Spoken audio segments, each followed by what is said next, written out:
Welcome to School of Arts and Science. In this video, we will learn a new topic, that is female reproductive system. In our last videos, we covered male reproductive system and its internal parts and the process of spermatogenesis and the structure of sperm. So, in this video, we will be seeing about female reproductive system. So, female reproductive system is more complex than the male reproductive system because in addition to gamete formations, female reproductive system has to nurture the developing fetus inside the uterus, and it helps in fertilization, implantation and parturition and childbirth, that is we call parturition, and also after the childbirth the child care. So all these functions are coordinated with the help of different organs in the female reproductive system. So let us start the class. The female reproductive system consists of a pair of ovaries, that is what called as primary sex organs, then accessory ducts, then accessory organs can be called as glands, and external genitalia. So all these parts comprises of female reproductive system. Okay, comes under. Now first is primary sex organs. So as we seen in the male reproductive system, the primary sex organs are the testes. The sole function of testes is to produce male gamete and also the male sex hormones. So same here, the female reproductive system, ovaries are the primary sex organs which help in the production of ova or egg. And the other function is to produce female sex hormones, namely primary function is to produce ova or egg, and one more function to produce female sex hormones called estrogen and progesterone. We will be seeing about the functions of these two hormones in the later class. Next we will see about accessory ducts. The accessory ducts help in carrying the female gametes into the all other parts of female reproductive system. They are fallopian tube, cervix and vagina. These are comes under accessory ducts. Then accessory organs are glands, it can be. So the main organ is uterus. Uterus is the secondary sex organ which is very important. Primary sex organs are known as ovaries. These are called secondary sex organs because they are also very much important. Okay, this uterus is very much important in carrying the developing uterus, that is developing fetus, right? So uterus is an hollow organ which helps in carrying the developing fetus. So fetus is actually embryo is attached in the uterus, hence this part is also very much important. The next is these three glands are called as accessory glands because these glands are going to secrete some kind of secretions. As we see in the case of male reproductive system, seminal vesicle, prostate gland and bulbourethral gland. These three glands help in the secretion of some kinds of liquids, right? And same in the female reproductive system, Bartholin's gland, Skene's gland and mammary gland. These three glands are going to help in the production of some kind of secretion that we will see later. And the last is external genitalia. In case of male, the external genitalia is penis. In case of female, the external genitalia is vulva. So the vulva consists of these four major parts, namely labia majora, labia minora, hymen and clitoris. So these are the major parts of female reproductive system. So now we will see the structure of ovaries. So as I told you before, ovaries are the primary sex organs in female reproductive system. So there is a pair of ovaries which are located in the pelvic region. Pair of ovary. Location, it is located in the pelvic region, that is in the abdominal cavity. right? Next, the shape of the ovary is almond shaped. Almond shaped structure. Then it measures about 2 to 4 centimeter long.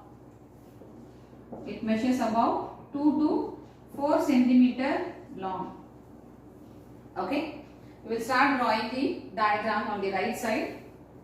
So as I said, there are 2 ovaries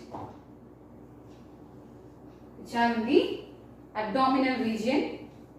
2 ovaries.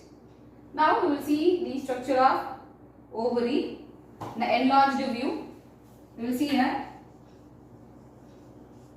It is a structure, and this outer layer of this ovary is known as germinal epithelium.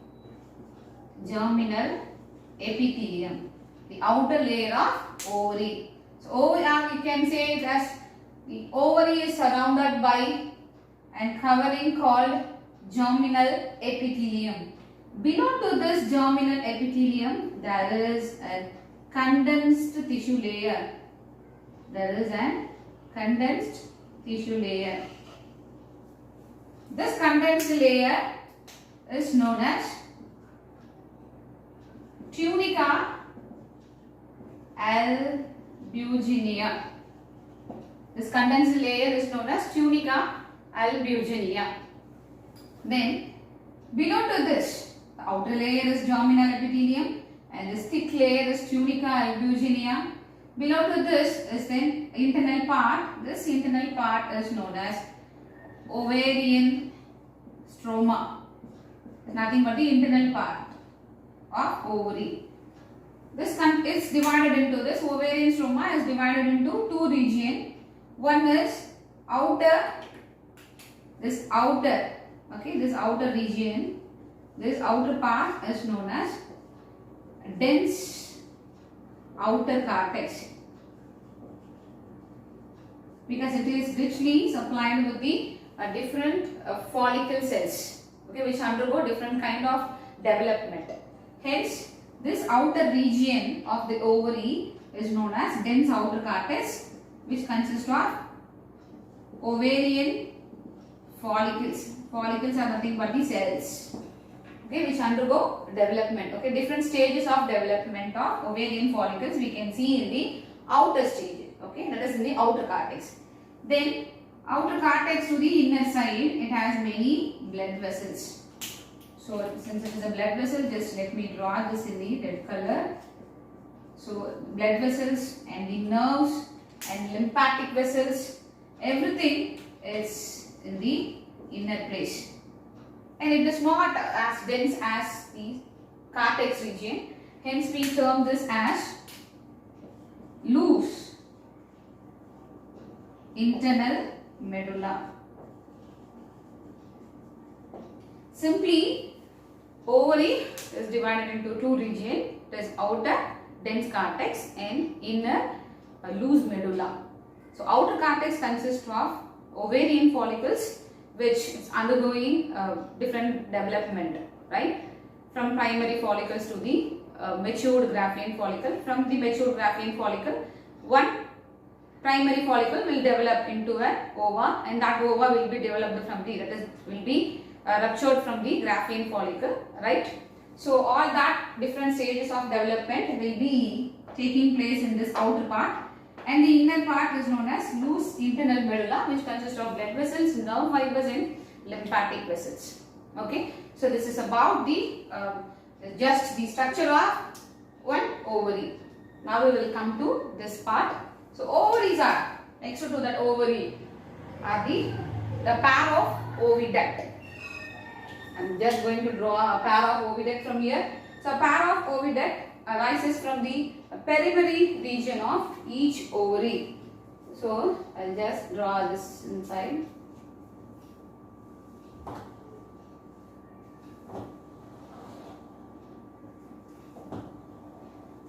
Same in this right side.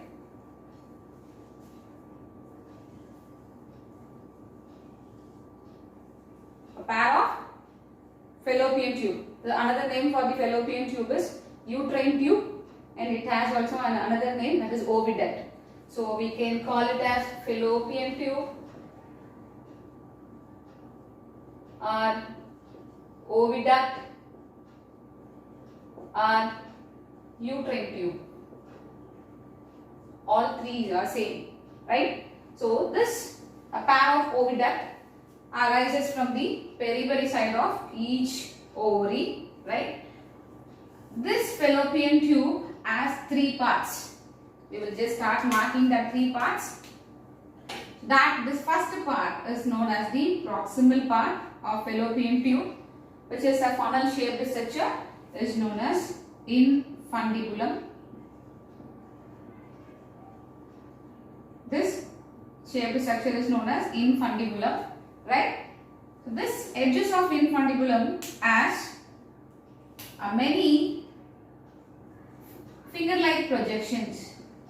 It has many finger-like projections, which has the edges of infundibulum bears a different finger-like projections called fimbriae. The name known as fimbriae, which helps in the, it's just like a suction pump, okay? So it helps in the collection of ovum from the ovary. So I told you every month one ova is released from the ovary. So that ova will be collected by the fimbriae, and it will help in transporting this ova to the remaining part, right? So the next part of fallopian tube is known as ampulla. Next part of fallopian tube is known as ampulla. So ampulla is a region where fertilization takes place. So ampulla is a region, it is a common place where fertilization. What is fertilization? Fusion of male and female gamete. Fertilization, just write fertilization takes place. It is a common place where fertilization takes place, right? Next, the narrow tube, actually it is narrow, okay? And this narrow tube, okay, is known as the third part. This is in the distal part, is known as isthmus. This third part of the fallopian tube is known as isthmus. The first part is infundibulum, second part is ampulla, and third part is isthmus. And this isthmus is a short narrow tube which connects the ovary to the uterus. So it means our next topic is, next structure what we are going to see is about uterus. We will start drawing the uterus. So here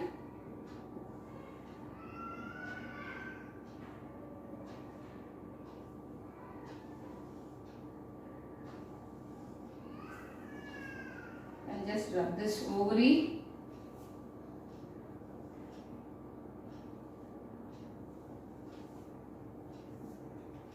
So uterus.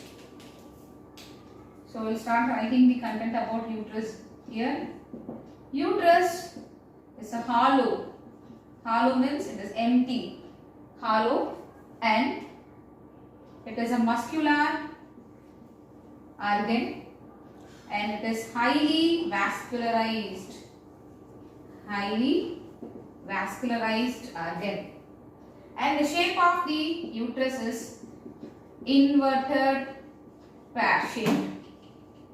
Inverted pear shaped organ, which is exactly located in between the urinary bladder and the rectum. So location is, where it is located? It is located between the, very important, it is located between the urinary bladder and rectum. So you all know urinary bladder is a place where urine stores. Rectum is a place in which undigested food materials get stored. So between these two organs there is a uterus part. So uterus is an hollow organ which is muscularized and highly vascularized organ. Then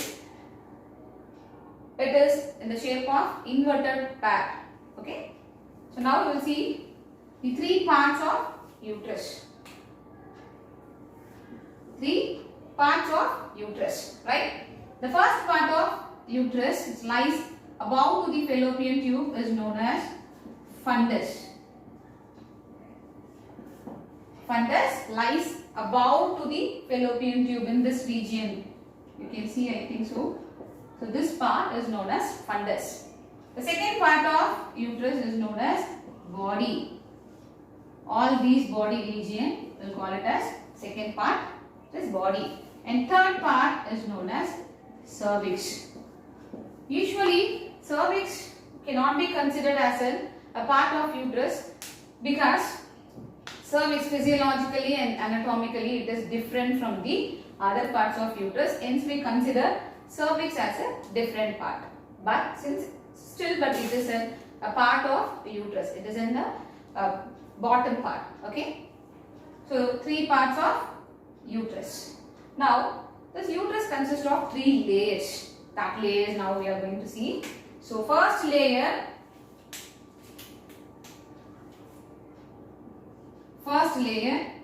is known as, I'll just mark it in the red. This is the first layer, is known as outer perimetrium. Outer perimetrium. Okay, it is a serous layer, okay, which is very thin membrane and which gives additional protection to the uterus. Then comes the second layer, is known as a muscular layer. Second layer is called a muscular layer. So hence it is a middle myometrium. Middle myometrium. And this myometrium consists, I told you that it is a muscular layer. Hence it helps in the contraction and the relaxation of muscles during the time of child delivery. Right? It's during the time of parturition. So it brings about a strong contractions of uterine muscles. So that is the function of middle myometrium. And the inner region, inner to this myometrium, that is an highly vascularized folded layer is called, the inner layer is known as inner endometrium. Inner endometrium. And this endometrium is highly vascularized and which undergo the cyclic changes during the time of menstrual cycle. So up to this we have seen about the structure of uterus. So uterus is an hollow, muscular, vascularized organ located between the urinary bladder and the rectum, and it is inverted pear-shaped organ, right? And which has three parts, namely the first part is fundus. Below to this fallopian tube part, this part region is known as fundus, and the second part is body, and the third part is cervix part, that in this region. Okay. Then uterus has three layers which makes the uterus more strong. Okay. First outer layer is the perimetrium, middle layer is myometrium, and the third layer is inner endometrium, which undergoes cyclic changes during the time of menstrual cycle. So next now we will see about the remaining part of female reproductive system. So here, next to this uterus, that is in the next to this cervix, in this part, here it is actually a cervix. Okay, and here the cervix, it's going here arises in another muscular tube-like structure is known as vagina. This muscularized tubular structure is known as vagina, and vagina it becomes narrow here, and it has an opening structure, and that opening is known as vaginal opening. Vaginal opening or is called vulva. I told you in the beginning, vulva is a female external genitalia, right? And vulva consists of four main parts. I have written in the beginning, that is, First part is labia majora, second part is labia minora, third part is hymen, and fourth part is clitoris, right? So here now, one more important point that we are going to tell you now here. This ovary is not actually, it is floating in the abdominal cavity, actually it is suspended. So this ovary, both the ovaries are suspended with the help of a ligament, okay? So that ligament I am going to draw here. So there are ligaments which helps in holding the ovary with the uterus. Here also same kind of ligaments are present. And this ligament is known as mesovarium. Mesovarium. So what is mesovarium? Mesovarium is a ligament which joins the which connects the ovary to the uterus in a position. So this mesovarium can be otherwise called as ovarian ligament because it connects the ovary to the uterus, so it is called as ovarian ligament.